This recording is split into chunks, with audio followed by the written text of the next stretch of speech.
লাগিব জন্মভূমিৰ সুৰক্ষাৰ বাবে এই ৰণ লাচিতৰ হৈ আমি যুঁজিবই লাগিব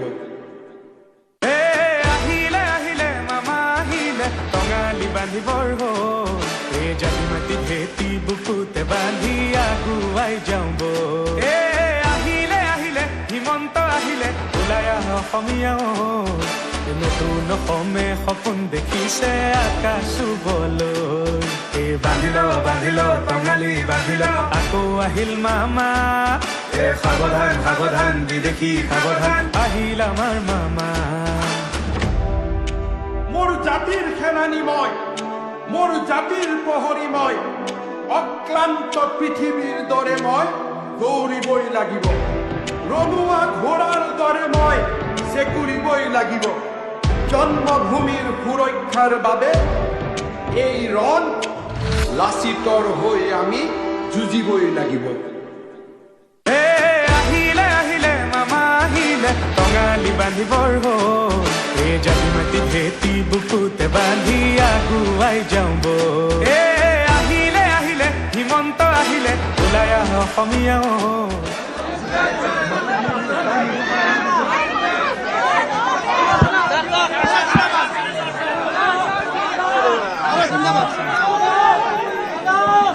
জাৰ্নেলিষ্ট খানে কেৰি দে চবক কেনেকে দিব ইয়াতে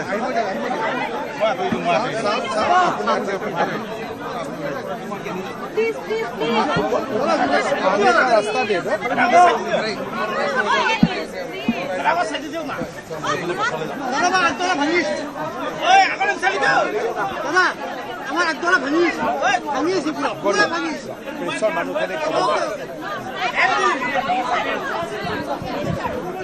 আজি কামৰূপ মহানগৰ জিলা মাজত কিয় সোমাই দিয়া মই আজিলৈকে আৱিষ্কাৰ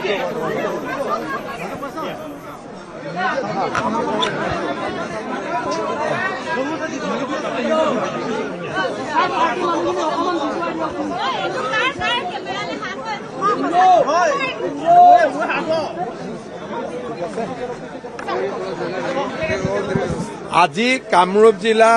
মহানগৰ উপায়ুক্তৰ আয়ুক্তৰ কাৰ্যালয়ত মই ৩৭ নম্বৰ জালুকবাৰী বিধানসভা সমষ্টিৰ বাবে মনোনয়ন পত্ৰ দাখিল কৰোঁ আৰু অসমবাসী ৰাইজৰ মই শুভেচ্ছা কামনা কৰিছোঁ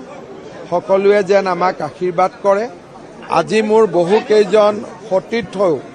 অসমৰ বিভিন্ন স্থানত মনোনয়ন পত্ৰ দাখিল কৰিব 23 তাৰিখে বাকীসকলে মনোনয়ন পত্ৰ দাখিল কৰিব মই সকলো প্ৰাৰ্থীকে আশীৰ্বাদ কৰিবলৈ আমাৰ বিজেপি আৰু মিত্ৰ দলৰ প্ৰাৰ্থীসকলক আশীৰ্বাদ কৰিবলৈ অসমবাসী ৰাইজক বিনম্ৰতাৰে অনুৰোধ জনাইছোঁ প্ৰথম কথা যিকোনো ভাল কামৰ আগমুহূৰ্তত বৰষুণ হ'লে আমি তাক পুষ্পবৃষ্টি বুলি ভাবোঁ আজি মনোনয়ন দিয়াৰ আগতে বৰষুণ পৰে আৰু বৰষুণৰ মাজতো জালুকবাৰী সমষ্টিৰ ৰাইজে হিল্লল ভাঙি মোৰ লগত মনোনয়ন পত্ৰ দাখিল কৰিবৰ বাবে ওলাই আহে মই সকলো ৰাইজকে কৃতজ্ঞতা জ্ঞাপন কৰিছোঁ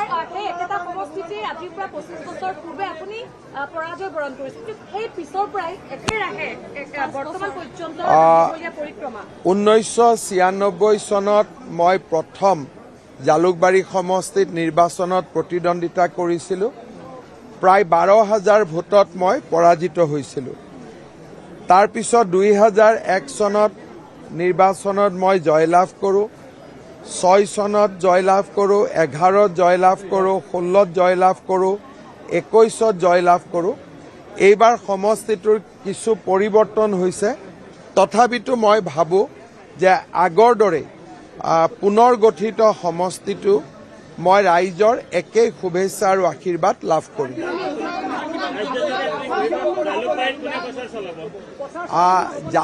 জালুকবাৰীত যদি প্ৰচাৰ চলাবলগীয়া হয় তেতিয়াহ'লে অসমৰ আন জাগাত মই যাব নোৱাৰিম গতিকে প্ৰচাৰৰ দায়িত্ব আমাৰ কাৰ্যকৰ্তাসকলে গ্ৰহণ কৰিব। মাজে মাজে সময় পালে আহোঁতে যাওঁতে এয়াৰপৰ্টত মই চেষ্টা কৰিম ৰাইজক লগ পাবৰ কাৰণে, কাৰণ নতুন সমষ্টিৰ বহু ৰাইজক মই ভাল কৰি এতিয়াও চিনা পৰিচয় হোৱা নাই। কিন্তু কাৰ্যত মুখ্যমন্ত্ৰী এজনে নিজৰ সমষ্টিত প্ৰচাৰ চলাব একেবাৰে কম সময় পায় আৰু সেই সীমাবদ্ধতাৰ মাজতে আমি নিৰ্বাচন খেলিব লাগিব।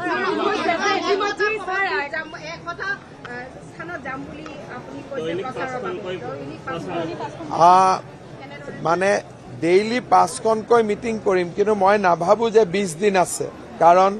24ৰ পৰা 7 তাৰিখলৈকে 7-6 14 দিন। 14 দিনত 5খন 6খন যিমান পাৰোঁ চেষ্টা কৰিম যাতে অন্তত আমাৰ প্ৰাৰ্থীসকলে প্ৰতিদ্বন্দ্বিতা কৰা সমষ্টিকেইটাত মই যাব পাৰোঁ। কেইটামান সমষ্টিত আমাৰ প্ৰাৰ্থী নিশ্চিতভাৱে বিজয়ী হ'ব, তাত আমি প্ৰচাৰ অভিযানৰ বাবে নগ'লেও হ'ব। আমাৰ গুৱাহাটীত মোক বাদ দিওঁ আন 4জন প্ৰাৰ্থীয়ে মনোনয়ন দিব, 1জন অসম গণ পৰিষদৰ, 3জন ভাৰতীয় জনতা পাৰ্টি 23 তাৰিখে মনোনয়ন দিব। মই পাৰিষদসকলক অনুৰোধ কৰিছিলোঁ যাতে বাকী 3জন প্ৰাৰ্থীয়ে একেলগে তেওঁলোকে আহি মনোনয়ন দিয়ে। 23ত মই যিহেতু থাকিব নোৱাৰিম, মই AGPৰ সভাপতি অতুল বৰা ডাঙৰীয়াৰ মনোনয়নত যোগ দিমগৈ। সেইবাবে মই আমাৰ আন পাৰিষদসকলক, মেয়ৰক, আমাৰ আন কেইজন প্ৰাৰ্থীক লগত লৈ মনোনয়ন পত্ৰ দিবলৈ পৰামৰ্শ দিছোঁ। চাওক, জয়ী হোৱাৰ কথাটো আজিয়ে ক'লে তাক অহংকাৰ কৰা বুজায়, কিন্তু 102টা সমষ্টিত ভাৰতীয় জনতা পাৰ্টি আৰু আমাৰ মিত্ৰ দলে অত্যন্ত চিৰিয়াছলি আমি ফাইট কৰিম। কেইটাত জিকিম কেইটাত নিজিকিম 9 তাৰিখে গধূলি সুধিলে মই ক'ব পাৰিম, কিন্তু আজিয়ে তাক কৈ থকাটো উচিত নহয়। সংখ্যা 9 তাৰিখে গধূলি ক'ম। চাওক, অসমৰ ৰাইজৰ আশীৰ্বাদ সদায় মোৰ লগত আছে যোৱা 25টা বছৰ। মই ভাবোঁ এইবাৰো ৰাইজৰ লগত থাকিব। মুখ্যমন্ত্ৰী হোৱা নোহোৱা ইলেকশ্যনৰ ৰিজাল্টৰ পিছৰ কথা, বৰ্তমান ইলেকশ্যনটো ভাল কৰি পাৰ হৈ যাওক, তাকে মই কামনা কৰিম।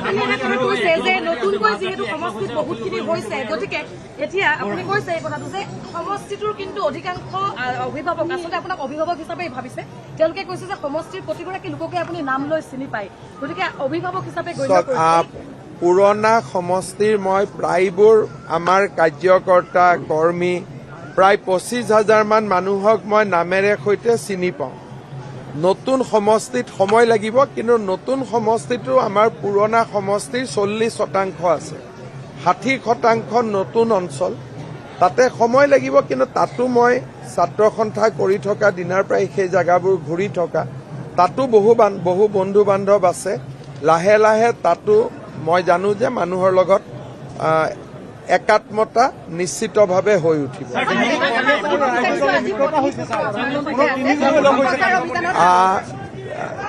ইউজুৱেলি মই যিহেতু জালুকবাৰীত প্ৰতিদ্বন্দ্বিতা কৰোঁ,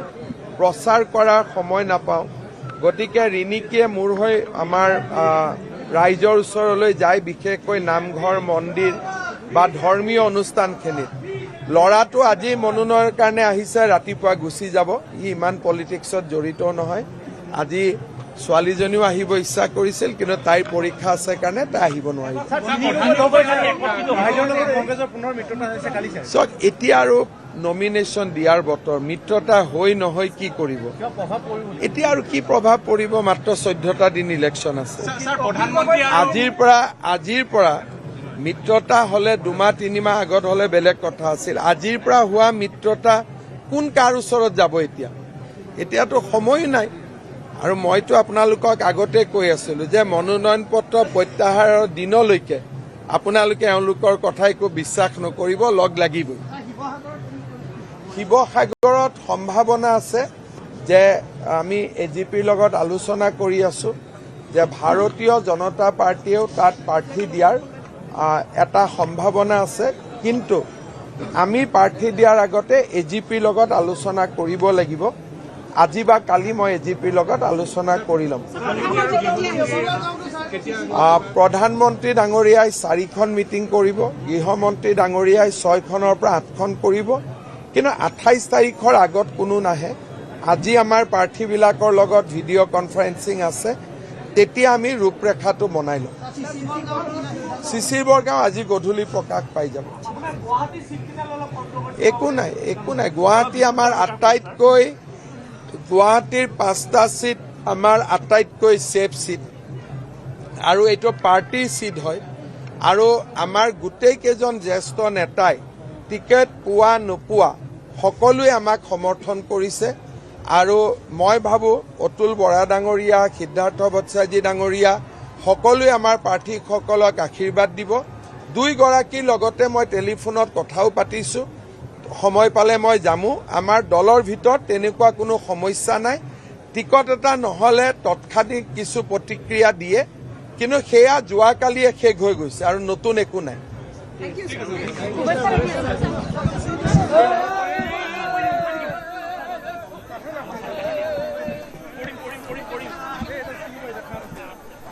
এয়া মুখ্যমন্ত্ৰী ডক্টৰ হিমন্ত বিশ্ব শৰ্মাৰ আগন্তুক 2026 অৰ্থাৎ 9 এপ্ৰিলৰ ভোট গ্ৰহণৰ পূৰ্বে ক'ত কেনেদৰে প্ৰচাৰ সভাত অংশগ্ৰহণ কৰিব সেই পৰিকল্পনাৰ কথা সদৰি কৰিলে মুখ্যমন্ত্ৰী ডক্টৰ হিমন্ত বিশ্ব শৰ্মা যথেষ্ট আত্মবিশ্বাসী গুৱাহাটীৰ 5খন আসনক লৈ যথেষ্ট আত্মবিশ্বাসী আৰু একেদৰে চিচি বৰগাঁও সমষ্টিৰ প্ৰাৰ্থী আজি সন্ধিয়াৰ ভাগত চূড়ান্ত কৰা হ'ব বুলি উল্লেখ কৰিলে মুখ্যমন্ত্ৰী ডক্টৰ হিমন্ত বিশ্ব শৰ্মাই আৰু বিৰোধীৰ মিত্ৰতা কোনো প্ৰকাৰেই ফেক্টৰ হ'ব নোৱাৰে বুলিও প্ৰকাশ কৰে মুখ্যমন্ত্ৰীয়ে হাজাৰ হাজাৰ সমৰ্থকৰ উপস্থিতিত আজি জালুকবাৰী সমষ্টিত সপ্তমবাৰৰ বাবে মনোনয়ন পত্ৰ দাখিল কৰিলে মুখ্যমন্ত্ৰীয়ে এদিনত 5খনকৈ প্ৰচাৰ সভাত অংশগ্ৰহণ কৰাৰ পৰিকল্পনা 24 মাৰ্চৰ পৰা প্ৰচাৰ অভিযানত নামিব 24 মাৰ্চৰ পৰা ধাৰাবাহিকভাৱে প্ৰচাৰ অভিযানত অংশগ্ৰহণ কৰিব 23 মাৰ্চ মনোনয়ন পত্ৰ দাখিলৰ অন্তিম দিন